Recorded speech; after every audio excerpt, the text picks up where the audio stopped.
Good morning, class. Today I am going to explain you your lesson number 4 of your book Honeydew, Bipin Chaudhary's Lapse of Memory.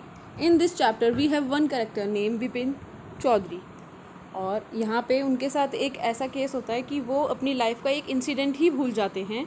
So now let's see inside the chapter. Before you read, do you have a good memory? Has your memory ever played any tricks on you?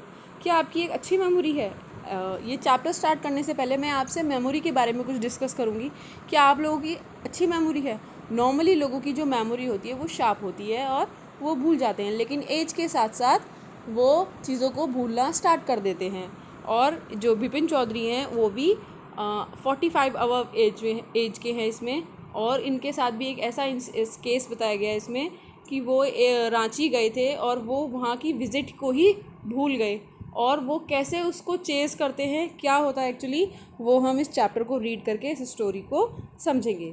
Forgetfulness often puts you in a tight spot. कभी कभी क्या होता है, जो हम भूल जाते हैं चीज़ों को, तो वो हमें कभी कभी बड़ी बड़ी सिचुएशंस में यानी कि प्रॉब्लम्स में फंसा देते हैं. हम लोग बहुत ज़्यादा कभी सपोज़ बाई चांस आप कोई चीज़ रख के भूल गए, तो आप लोगों को बड़ा डिफ़िकल्ट हो जाता है ना याद करना कि वो मैंने कहाँ रखी थी. तो जब हम लोगों को वो चीज़ मिल जाती है तो फाइनली हमें कितना रिलैक्स मिलता है. और जब तक वो हमें नहीं मिलती है कि कोई चीज़ हम भूल जाते हैं रख के, तो हम लोगों को माइंड को कितना स्ट्रेस होता है. But forgetting a part of your life completely may drive you crazy. लेकिन अगर आप अपनी लाइफ का कोई इंसिडेंट ही भूल जाएं कि आपने कहीं किसी जगह पे गए थे और 4-5 डेज़ रहे थे और आप उसी चीज़ को भूल जाए, तो आप लोग तो शायद सोच सोच के पागल ही हो जाए. In this story Bipin Babu goes nearly crazy because he can not recollect his stay at Ranchi. और इस चैप्टर में जो बिपिन बाबू हैं वो ऑलमोस्ट पागल से हो जाते हैं क्योंकि उन्हें याद ही नहीं आ रहा होता है कि वो रांची में रुके थे. He has never been to Ranchi. उनके अकॉर्डिंग वो कभी रांची गए ही नहीं थे. He insist though there are many witnesses to the contrary what is the suspense all about. और उन्होंने काफ़ी लोगों को कन्विंस करने की कोशिश करी कि वो रांची नहीं गए, लेकिन उसके बावजूद भी उनकी विज़िट के बारे में काफ़ी विटनेसेस थे, यानी कि काफ़ी गवाह थे जो खुद इस बात को एडमिट कर रहे थे कि हाँ आप रांची आए थे. सो अब स्टोरी को पढ़ते हैं और देखते हैं कि वो एक्चुअली में क्या वो रांची गए थे या नहीं. This is your part 1. Every Monday on his way back from work Bipin Chaudhary would drop in at Kalicharan's New Market to buy book. हर मंडे को जब वो काम से वापस आ रहे होते थे बिपिन चौधरी, तो वो कालीचरण उतरते थे न्यू मार्केट में बुक्स खरीदने के लिए. Crime stories, ghost stories and thrillers. वो वहाँ से किस तरह की बुक्स खरीदना पसंद करते थे? क्राइम स्टोरीज़, घोस्ट यानी कि भूत की, और थ्रिलर यानी कि सस्पेंस वाली मूवीज़ को वो बुक्स को वो स्टोरीज़ उन बुक्स को वो परचेज़ करना पसंद करते थे. He had to buy at least 5 at a time to last him through the week. और वो जब वो बुक पे हर मंडे को जाते थे तो वो मिनिमम 5 बुक्स को वो वहाँ से परचेज़ करते थे ताकि उनको वो पढ़ करके अपना पूरा वीक स्पेंड कर सकें. ही lived alone, was not a good mixer, had few friends and did not like spending time in ideal chat. वो अकेले रहते थे और वो ज़्यादा अच्छे मिक्सर नहीं थे, मतलब वो ज़्यादा लोगों में घुल मिल नहीं पाते थे और उन्हें ज़्यादा अच्छा नहीं लगता था कि फ़ालतू की बातों में, आइडियल चैट मतलब फ़ालतू की बातें, उन्हें मतलब जो होता है ना लोग नॉर्मली मिलते हैं, हेलो हाय करना, बातचीत करना, इस तरीके से उन्हें ये सब चीज़ें पसंद नहीं थी. Today at Kalicharan's Bipin Babu had the feeling that someone was observing him from close quarters. और जब आज कालीचरण की शॉप पे बिपिन बाबू जब अपनी बुक के लिए परचेज़ करने के लिए गए थे, तो उन्हें वहाँ ऐसा फील हो रहा था उस दिन कि जैसे कि उन्हें कोई ऑब्ज़र्व कर रहा है, उन्हें कोई देख रहा है. He turned around and found himself looking at the round face, meek looking man who now broke into a smile. और जैसे ही उन्होंने मुड़ के देखा, उन्होंने देखा कि एक आदमी जो है जिसका चेहरा गोल है वो मेरे को देख रहा है, और मेरे को देखते ही उसने स्माइल पास करी. I don't suppose you recognise me, have we met before, asked Bipin Babu. वो बोलते हैं, बिपिन बाबू यहाँ पे बोलते हैं मैंने आपको पहचाना नहीं, क्या हम पहले कभी मिले हैं? बिपिन बाबू उस पर्सन से पूछते हैं. Man look greatly surprise. वो जो पर्सन है जो उनको देख रहा होता है, उसका अभी इस चैप्टर में नेम नहीं है, तो मैं उसको द मैन के नेम से ही बुलाऊंगी। जो सेकंड पर्सन था वो बहुत ज़्यादा उस बात को सुन के सरप्राइज हो जाता है। वो कहता है कि हम डेली मिलते थे पूरे एक हफ्ते तक, और मैंने आपके लिए कार भी अरेंज करी थी हुद्रू फॉल्स के लिए। Come to the next page now. In 1958 in Ranchi my name is Parimal Ghosh, और मेरा नाम परिमल घोष है। मैं 1958 में रांची में था। Ranchi. Now Bipin Babu realise that it was not he but this man who was making a mistake. तो बिपिन बाबू जो हैं वो इस बात को सुन के सोचते हैं, कहते हैं कि अच्छा शायद आप मुझे गलत समझ रहे हैं, मैं वो पर्सन नहीं हूँ जिससे आप मिले हो। Bipin Babu had never been to Ranchi. वो कहते हैं कि मैं तो कभी रांची गया ही नहीं हूँ। He had been at the point of going several times but never made it. और he smiled and said, do you know who I M.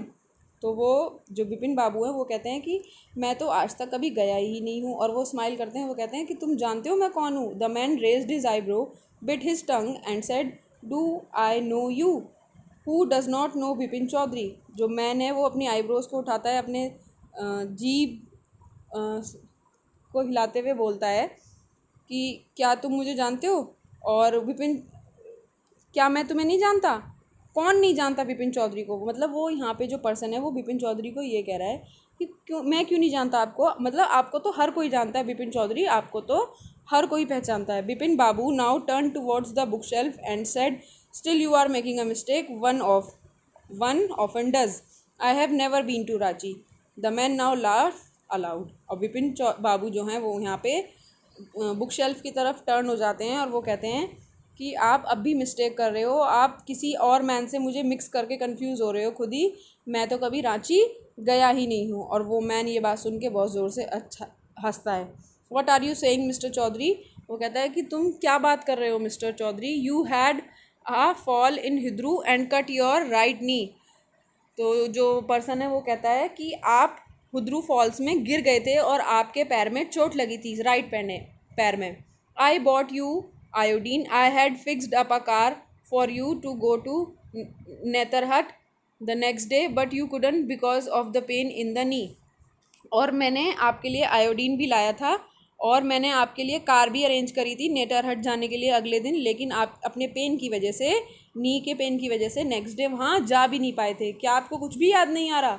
Someone else you know was also in Ranchi at that time. Mister Dinesh Mukherjee, you stayed in a bungalow, you said you didn't like hotel food and would prefer to have your meal cooked by a bawarchi. तो यहाँ पे वो कहते हैं, कौन, mister Bipin, वो कहते हैं कि क्या मुझे कोई और भी पर्सन जानता है जहाँ मैं रुका था या मैं जब रांची गया था। तो जो सेकंड पर्सन है वो कहता है कि आप दिनेश मुखर्जी के बंगलो में रहे थे क्योंकि आपको होटल अच्छा नहीं लगा था, ना वहाँ का फूड अच्छा लगा था, क्योंकि आप बावर्ची के हाथ का खाना पसंद कर रहे थे, आपको वहाँ का मील ज़्यादा बेटर लग रहा था, इसलिए आप मिस्टर दिनेश मुखर्जी के यहाँ रुके थे। Mister Mukherjee stayed with his sister, और मिस्टर मुखर्जी जो है अपनी बहन के साथ रहते थे। You had a big argument about the moon landing, remember. I will tell you more, you always carried a bag with your books in it on your sightseeing trips, am I right और not. अब वो कहते हैं कि mister Dinesh Mukherjee जो थे वो अपनी सिस्टर के साथ रहते थे और आपका आर्ग्यूमेंट भी हुआ था मून लैंडिंग के बारे में, आपको याद आया। और मैं आपको बताता हूँ, और आप हमेशा एक बैग रखते थे जिसमें बुक्स हुआ करती थी जब भी आप साइट सीइंग की ट्रिप्स पे जाते थे। क्या मैं सही हूँ या गलत हूँ। ये बातें कौन कह रहा है, वो सेकंड पर्सन कह रहा है, किससे, बिपिन बाबू से। Bipin Babu spoke quietly, his eyes still on the books, which month in 58 are you talking about. The man said अक्टूबर।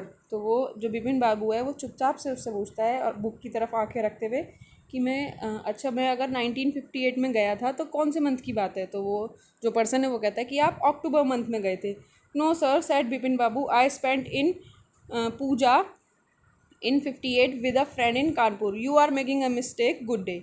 जो बिपिन बाबू हैं वो कहते हैं कि आप गलती कर रहे हैं, मैं तो पूजा में था 1958 में अपने फ्रेंड के यहाँ कानपुर में, और आप अब भी गलती कर रहे हैं, good day. But the man didn't go nor did he stop talking. लेकिन वो आदमी वहाँ से ना गया और ना ही उसने उनसे बातें करना बंद किया। Very strange. One evening I had a T with you in a veranda of your bungalow, you spoke about your family, you said you had no children and that you had lost your wife 10 years ago. Your only brother had died insane, which is why you didn't want to visit the mental hospital in Ranchi. बड़ी अजीब बात है। वो person कहता है कि अरे बड़ी अजीब बात है, मैंने तो आपसे इवनिंग में एक दिन बैठ के आपके साथ चाय पी थी उनके बंगलों के वरांडे में, और आपसे आपकी फैमिली के बारे में बात करी थी। आपने कहा था आपके कोई बच्चे नहीं हैं और 10 साल पहले आपकी वाइफ मर गई थी। आपका एक भाई था जो कि पागल था, वो भी मर गया है, इसलिए आपको मेंटल हॉस्पिटल में रांची में जाना पसंद नहीं है। When Bipin Babu had paid for the books and was leaving the shop, the man was still looking at him in utter disbelief. और जो बिपिन बाबू हैं, जब वो उसकी बात को इग्नोर करते हुए बुक्स काउंटर की तरफ जाते हैं और बुक्स की मनी को पे करके शॉप को छोड़ रहे होते हैं, और जो वो पर्सन है वो कुछ बड़बड़ाते हुए उस बिपिन बाबू की तरफ देख रहा होता है। So this is your comprehension check. Your part 1 is complete. Your part 2 is still long, so I will explain you this part in the next video. Okay, this chapter has total 3 parts, so I will explain you other 2 parts in the other next 2 videos. Okay, आज के लिए part 1 ही काफ़ी है. So thank you class, bye bye, take care.